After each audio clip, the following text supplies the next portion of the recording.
أنفسنا وسيئات أعمالنا من يهد الله فلا مضل له ومن يضلل فلا هادي له أشهد أن لا إله إلا الله وحده لا شريك له إقرارا به وتوحيدا وأشهد أن محمدا عبده ورسوله لا نبي ولا رسول بعده اللهم صل وسلم وبارك على محمد وعلى آله وصحبه ومن تبعهم بإحسان إلى يوم الدين أما بعد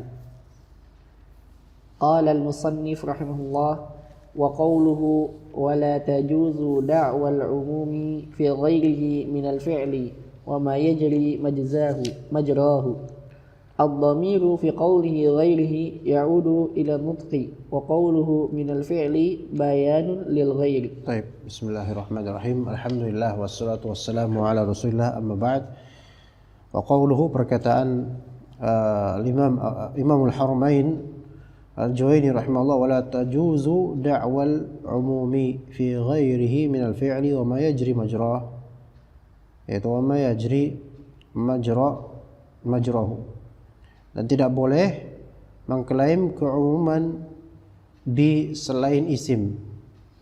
Jadi umum itu adalah sifat untuk lafal isim. Jadi dalam fi ghairihi min al-fi'il fi'il perbuatan itu tidak bisa diklaim dengan klaim umum, perbuatan yang umum. Dan apa yang yajri majrahu ya fi ghairihi fi ghairi nutq. Nah, sekarang gini. Afwan, fi ghairi nutq di sini ana jelaskan lagi. Tidak boleh mengklaim sifat umum untuk selain dari lafal yang dibaca atau lafal yang diucapkan. Adapun suatu perbuatan itu tidak bisa disifati dengan umum. Nanti insyaallah akan lebih rinci insyaallah dengan contoh-contoh. Wa ma yajri majrah dan apa yang setara dengan perbuatan. Dhamir dalam perkataan ghairihi fi ghairihi yakni fi ghairi nutq. Di luar dari yang disebut lafal yang diucapkan. Ya, kita punya perkataan, kita punya perbuatan. Ya. Antum bisa memahami sesuatu dengan umum itu dari perkataan. Tapi kalau perbuatan itu tidak disebut sebagai perbuatan umum. Contoh, ya, misalnya, nanti dah ada misal lebih enak kalau misalnya contoh langsung dari dalil, ya. Taib wal ma'na kita lanjut dulu biar ketemu nanti contoh yang lebih tepat.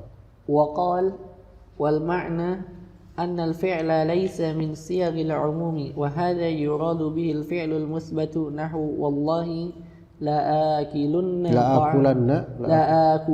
طعاما فإذا أكل طعاما واحدا كخبز مثلا بر بيمينه. Baik. Di sini makna perbuatan bukan termasuk sighah umum. Sighah umum itu biasanya isim, kan? Biasanya isim dengan segala perkakasnya. Tapi fi'il itu bukan sighah umum. Ini ketika fi'il yang dimaksud adalah fi'il yang muthbat. Jadi ada dua macam fi'il, ikhwan. Dalam kalimat ada dua macam perbuatan fi'il. Imma dia muthbat, yaitu dalam konteks fi'il ini berarti dalam konteks apa? Dalam konteks positif afirmatif. Saya memukul anjing misalnya. Atau konteksnya siyaq an-nafi fi'il ini. Siyaq an-nafi. Ya. Misalnya apa? Ada yang di ayat nanti wa ukhra lam taqdiru 'alaiha. Ya, itu misalnya ada di kalimat ayat. Hal ta'allamta? Antum bilang, la ana lam ata'allam qat. Aku tidak pernah belajar sedikit pun. Ini konteksnya nafi, menafikan belajar. Maka kalau konteksnya nafi berarti umum, yaitu umum untuk menafikan seluruh perbuatan belajar.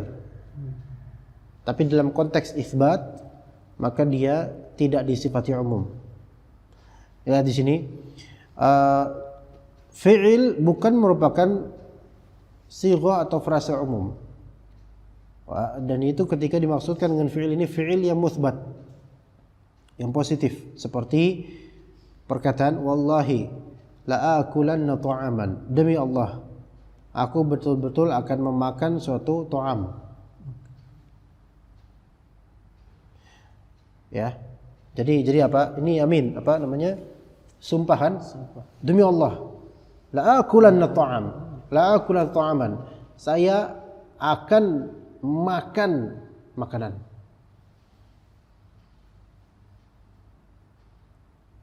Fa'idha akala ta'aman wahidan ka khubzin mathalan barra biyaminih. Kalau ternyata dia makan satu makanan yaitu khubz roti, maka dia benar dengan yaminnya, dengan sumpahnya. Ini Anda yakin antum belum paham secara komplit maksudnya apa? Ya. Misalnya Anda bilang ke Ikin, coba antum melakukan sumpah. Ikin bersumpah, demi Allah Ustaz, saya bakal belajar nanti. Oke? Demi Allah saya bakal belajar nanti. Oke? Nanti siang ternyata Ikin belajar. Maka dia udah benar enggak sumpahnya itu? Benar. Sorenya enggak belajar, malamnya enggak belajar, sampai akhir hayatnya enggak belajar. Tapi dia udah benar enggak sumpahnya tadi? Benar. Ya, kenapa benar? Karena dia telah belajar. Belajar yang Ikin masukkan dalam konten sumpah itu bukan belajar umum, maksudnya bukan seluruh belajar.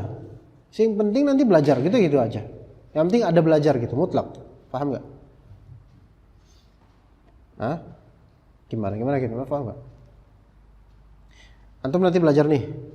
Antum bilang ke anak pagi ini, anak bilang, Kin, antum ngiri terus belajarlah. Oh iya Ustaz, bismillah, insyaallah, wallahi insyaallah anak akan belajar nanti Ustaz. Anak akan belajar nanti Ustaz. Nanti ya enggak tahu kapan ya. Tapi ada fi'il belajar.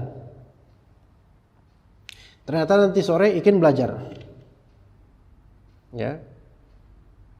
Maka ini udah cukup belum untuk mengamini sumpah tadi? Udah cukup? Udah cukup. Iya. Dan belajar itu kan lafalnya memang seolah-olah umum. Bisa besok belajar lagi, besok belajar lagi. Kamis belajar lagi. Terus sampai kiamat, sampai antum mati belajar terus. Tapi ketika antum bersumpah mau belajar ini, belajar yang membuat sumpah ini udah cukup ditunaikan adalah belajar pertama itu. Udah yang penting udah belajar. Paham enggak? Seperti ini, wallahi la akulanna ta'aman. Demi Allah saya pasti akan memakan makanan nanti. Taib. Kemudian dia makan roti habis itu. Udah cukup belum ini? Sudah cukup. Tapi dia bakal makan lagi enggak habis itu, makan kapan besok atau apa? Makan lagi enggak? Makan. Jadi ketika suatu perbuatan disebutkan, maka itu tidak mencakup seluruh perbuatan yang termasuk makan. Enggak mencakup semua itu. Paham enggak? Paham ya. Kecuali kalau ada konteks yang membuat itu sebagai umum. Ya. Seperti dipahami sebagai masdar. Nanti insyaallah akan kita sebutkan. Ya, di sini nanti ada sebutannya. Wa amma al-fi'lu fi siyaqin nafi. Wa qala amma al-fi'lu fi siyaqin nafi fa huwa min siyaghil umum. Fa idza halafa la yabi'u hansa bi ayyi bay'in kana wa sirrul farqi bainan naw'aini huwa anna al-fi'la yanhallu an masdar wa zaman. Baik, sampai situ dulu. Tadi sampai kana. Ammal fi'lu fi siyaqin nafi. Adapun perbuatan dalam konteks nafian, dalam konteks negatif, maka itu termasuk sighah umum. Termasuk frase atau bentuk lafal umum. Fi'il tapi dalam konteks apa? Nafi. Oke. Lam yalid wa lam yulad. Fi'il Yalid, yulad, fi'il bukan? Fi'il. Dalam konteks negatif enggak? Negatif. Karena ada lam, yalid wa lam yulad. Ini Allah tidak melahirkan dan tidak diperanakan. Maka ini umum enggak mencakup segala bentuk pelahiran dan juga peranakan? Iya, umum, menafikan keumumannya. Iya, betul. Maka fi'il dalam siyaq an-nafi itu termasuk sighah umum. Contoh, fa idza halafa la yabi'u hanatha bi ayyi bai'in kana. Contoh, kalau misalnya dia bersumpah tidak jual beli, tidak jualan, maka dia telah melanggar sumpahnya kalau dia melakukan perjualan seperti apapun itu. Contoh misalnya, Allah bilang, Ustaz, ana wallahi ana enggak bakal jualan, Ustaz. Wallahi ana enggak bakal jualan. Enggak bakal jualan. Nafi enggak nih? Enggak. Jualan fi'il, menafikan fi'il. Maka ini umum, menafikan segala bentuk perbuatan tersebut. Ustaz, wallahi ana enggak bakal jualan habis ini. Ternyata habis itu antum malah ngejual di bukalapak.com. Termasuk berjual beli enggak? Jualan. Maka antum telah melanggar sumpah antum yang merupakan bentuk umum untuk segala jenis penjualan dimanapun itu. Ya, gimana? Paham enggak? Ya, seperti itu. Lanjut, wasirul farqi. وسر الفرق بين نوعين هو أن الفعل ينحل عن مصدر وزمن فالمصدر كامن في معناه إجماعا فإن كان مثبتا فالمصدر مثبت والنكرة في سياق الإثبات لا تعم إلا في مقام الامتنان كما تقدم. Baik, detail dari perbedaan antara dua hal ini yaitu barometernya. Sir di sini maknanya barometer. Fi'il menempati posisi masdar dan zaman. Namanya fi'il, antum kalau misal belajar nahwu fi'il itu kan dia perbuatan sekaligus zaman. Muqtarinun bizaman. Ya. Masdar di dalam fi'il itu ada makna masdar dan ada maksud zaman. Maka fi'il madhi untuk sesuatu yang telah lampau. Mudhari' untuk sekarang atau masa depan. Maka masdar itu ada dalam makna fi'il secara ijma'. Ya, ya. Contoh, kata Nabi SAW, khaliful musyrikin. Maka itu mengandung apa? Mengandung perbuatan mukhalafah. Fa in kana muthbatan fal masdaru muthbat. Kalau misalnya fi'il tersebut dalam konteks positif, tidak ada negatif, maka masdarnya pun muthbat. Itu ditetapkan adanya masdar. Wan nakiratu fi siyaqil itsbati la ta'ummu illa fi maqamil imtinan. Nakirah dalam konteks itsbat itu tidak bersifat umum kecuali dalam konteks atau rangka menggambarkan karunia dan pemberian. Ya, udah pernah kita bahas sudah lama sebenarnya. Tapi baru ini nakirah fi siyaqil imtinan di sebelah sini nih. Ada nomor 3 itu. Wanzalna minas sama'i ma'an tahura. Ala kulli hal. Kemudian kita lanjut wa in kana manfiyan. Wa qala wa in kana manfiyan fal masdaru manfi wan nakiratu fi siyaghin nafi ta'ummu kama madha wa mithalul fi'lil muthbati qawlu Bilal radhiyallahu anhu shalla Rasulullah sallallahu alaihi wasallam dakhil al-Ka'bah. فهذا لا يعم الفرض والنفل إذ لا يتصور أن هذه الصلاة فرض ونفل معا ومثال الفعل المنفي قوله تعالى وأخرى لم تقدروا عليها سورة الفتح الآية أي لا قدرة لكم عليها فهو نفي لجميع أنواع القدرة. Wa in kana manfiyan, kalau ternyata fi'il tersebut dinafikan dalam suatu kalimat, maka al-masdar manfi, masdar yang terkandung dalam makna fi'il tersebut juga ditiadakan. Gimana antum paham enggak, Rafi? Maksud dari yang kalimat kami paham enggak? Hah? Gitu kan? Wan nakiratu fi siyaqin nafi ta'ummu kama madha. Nakirah dalam konteks nafi itu bersifat umum sebagaimana yang telah berlalu. Wa mithalul fi'lil muthbati fi qaul Bilal. Contoh fi'il yang di muthbat, yang positif. Perkataan Bilal nih, "Shalla Rasulullah SAW dakhil al-Ka'bah." Rasulullah SAW sholat di dalam Ka'bah. Rasulullah sholat dalam Ka'bah. Ini positif atau negatif? Positif. Enggak ada lam, enggak ada la. Shalla Rasulullah SAW dakhil al-Ka'bah. Fahadha la ya'ummul fardha wan nafl. Ini tidak mencakup umum untuk fard atau nafl, enggak mencakup duanya. Shalla Rasulullah SAW dakhil Ka'bah. Rasulullah SAW sholat di dalam Ka'bah. Sholat ini fi'il bukan fi'il, perbuatan. Umum enggak perbuatannya? Enggak, karena kalau misalnya dikatakan umum berarti mencakup ke dalamnya sholat fardu dan sholat sunnah. Ya. Maka apa yang dimaksud di sini pasti ketahuan nanti. Oh, yang dimaksud sholat fardu misalnya. Gitu ya. Nah. Jadi perbuatan itu kalau diisbatkan tidak mencakup segala jenis perbuatan itu. Ya. Idz la yutasawwaru anna hadhihi sholata fardun wa naflun ma'an. Ya, tidak tergambar di benak sekiranya salat yang dimaksud ini adalah salat fardu dan nafil sekaligus. Wa mithalul fi'lil manfi, yang kedua, misal fi'il yang dinafikan. Firman Allah Ta'ala, wa ukhra lam taqdiru 'alaiha, dan golongan lain kalian tidak mampu berbuat apapun atasnya. Maksudnya la qudrata lakum 'alaiha diganti dengan masdar. La qudrata lakum 'alaiha. Kalian tidak punya kekuatan apapun atasnya. Maka ini menafikan semua jenis kekuatan atau kemampuan atau kekuasaan. Oh, wa kadza al-fi'lu وقال وكذا الفعل باعتبار أزمنته فهو لا يعم مثل ما ورد أنه صلى الله عليه وسلم جمع بين الصلاتين في السفر فهو إما في وقت الأولى أو الثانية. Nah, begitu juga dengan fi'il dari segi zamannya itu tidak umum, pasti ada zaman khusus. Seperti ada hadisnya bahwa Nabi SAW menjamak antara dua salat dalam safar. Menjamak dua salat dalam safar. Menjamak salat ini waktu menjamaknya itu umum atau khusus? Khusus. Enggak sembarangan menjamak jamaah kapanpun, enggak.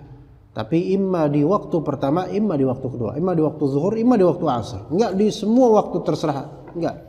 Ada ketentuannya. Seperti itu menunjukkan bahwasanya fi'il yang muthbat itu la ya'um, baik dari segi fi'ilnya ataupun dari segi zamannya.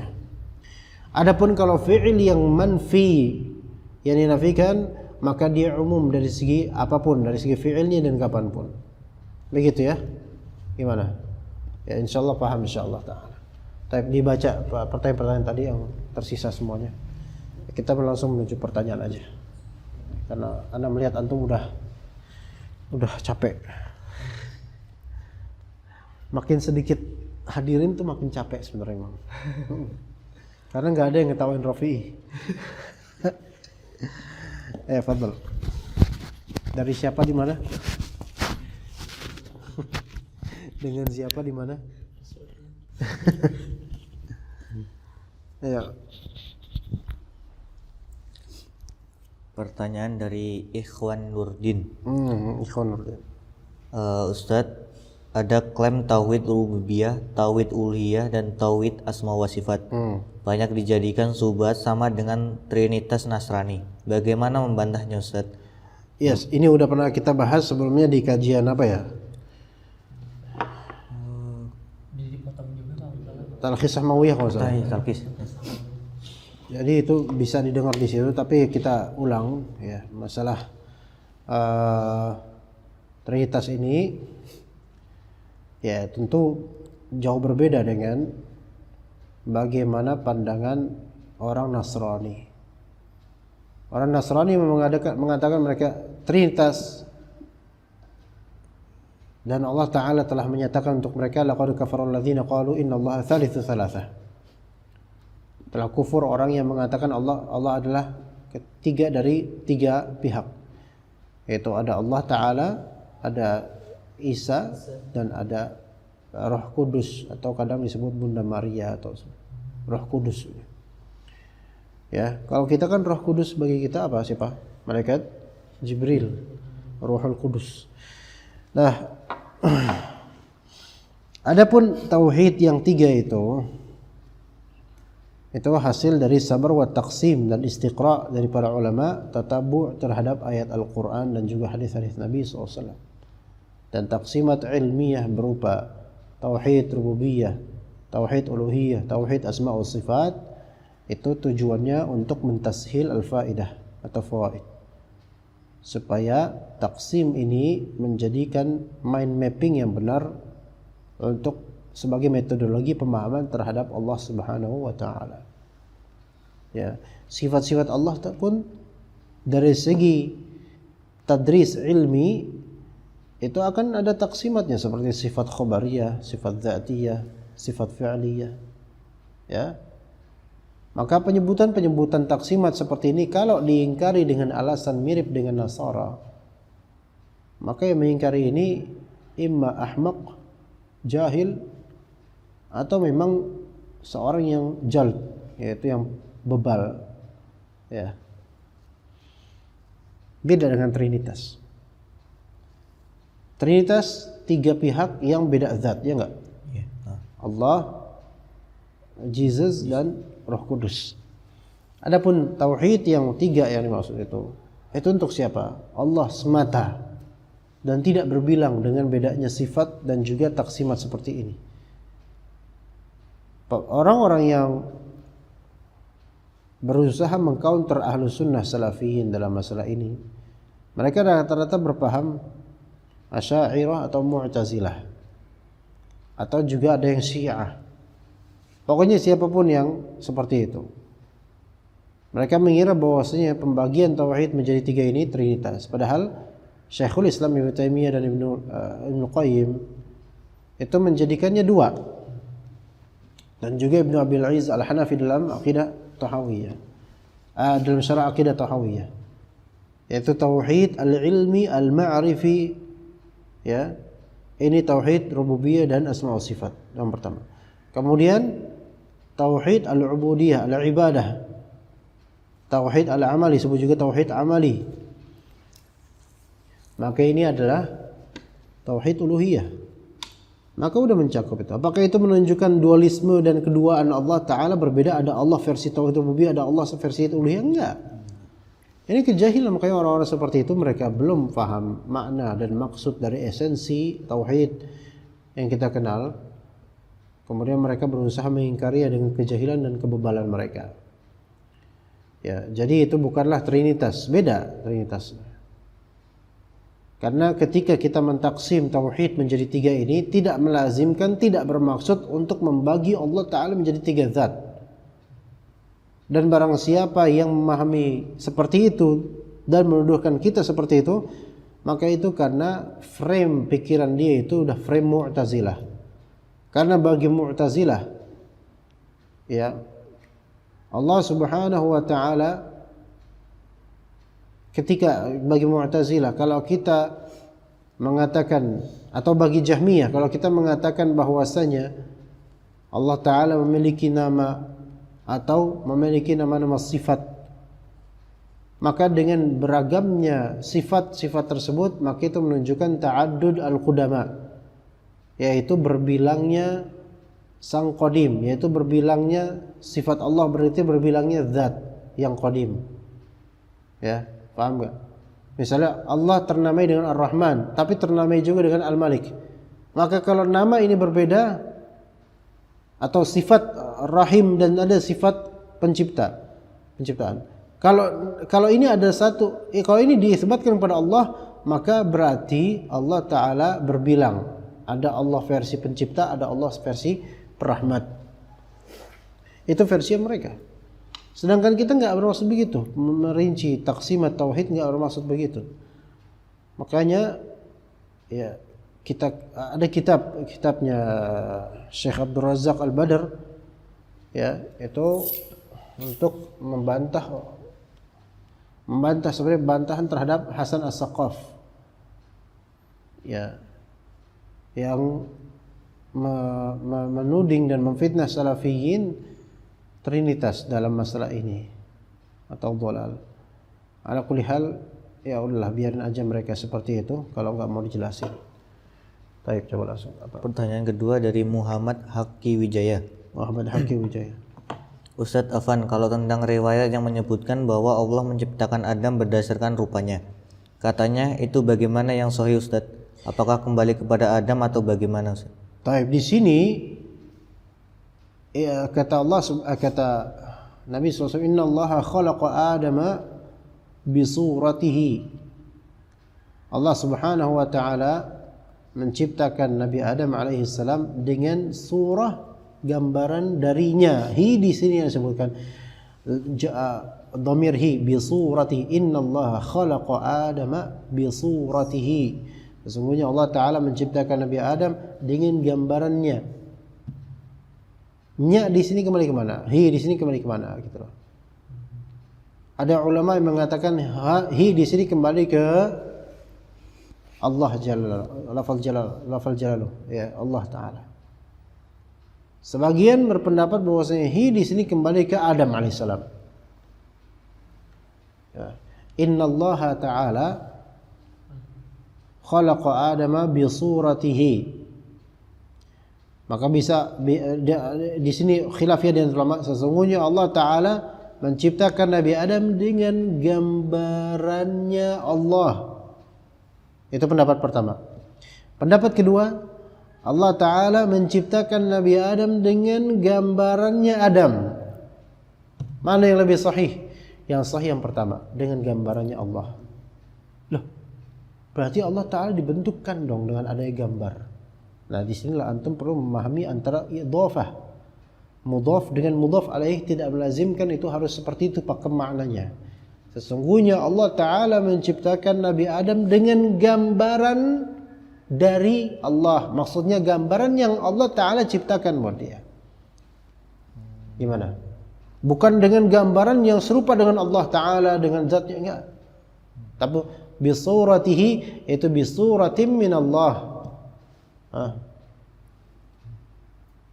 Begitu juga wa nafakhna min ruhina, atau ruh Nabi Isa alaihissalam adalah ruhnya Allah, maksudnya ruhnya dari Allah. Maksudnya dari Allah di sini apa? Allah ciptakan. Paham enggak? Bisa. Ya. Ya seperti itu ya, Allahu a'lam. Itu pembahasannya itu panjang oleh Syekhul Islam, sangat panjang di kitab Bayan Talbis Al-Jahmiyah. Ya. Cukup panjang beliau membahasnya, Masya Allah. Baik, lanjut. Pertanyaan yang ketiga itu, nasihat untuk penuntut ilmu yang ingin mendalami ilmu syariah dari kitab-kitab turas ulama Ustaz. Baik. Nasihat untuk penuntut ilmu yang ingin mendalami ilmu syariah dari kitab turas ulama. Ada pertanyaan di Facebook atau YouTube nggak ada? Nggak ada. Belum. Nggak ada. Nah, nasihatnya yang pertama adalah, ini mau dari turas kayak seperti ini, kitab turas ulama gitu ya. Yang pertama, ilmu masdarnya adalah Al-Quran dan As-Sunnah. Itu pertama, harus diyakini itu. Ya, turas ulama ini wasilah. Turas ulama ini wasilah untuk memahami Al-Quran dan As-Sunnah, itu dipatrikan. Ya, jadi jangan dijadikan sebagai tujuan. Ya. Salah kalau misalnya kita demi mengkaji kitab turas betul-betul kita kemudian menjadikan kitab turas ini sebagai tujuan kita. Enggak. Kita ilmu adalah Al-Quran dan As-Sunnah. Nah, turas ini adalah wasilah untuk memahami Al-Quran dan As-Sunnah. Yang antum tidak bisa memahami Al-Quran dan As-Sunnah dengan benar tanpa turas, tanpa ulama, tanpa bayan, tanpa penjelasan. Ya. Maka wasilah ini sangat vital dan penting, asasi, fundamental bagi thalabul ilm, bagi thalibul ilm. Jadi pertama patrikan Al-Quran Sunnah dulu. Sehingga ketika ada kitab yang menyimpang dari keduanya, maka antum lebih berpihak kepada keduanya. Dan antum membaca kitab-kitab turas ini untuk mendukung pemahaman terhadap keduanya. Itu pertama. Kedua, menelaah kitab turas ini memerlukan ikhlas. Karena kita bukanlah kita membaca ini untuk pamer dan kegayaan semata.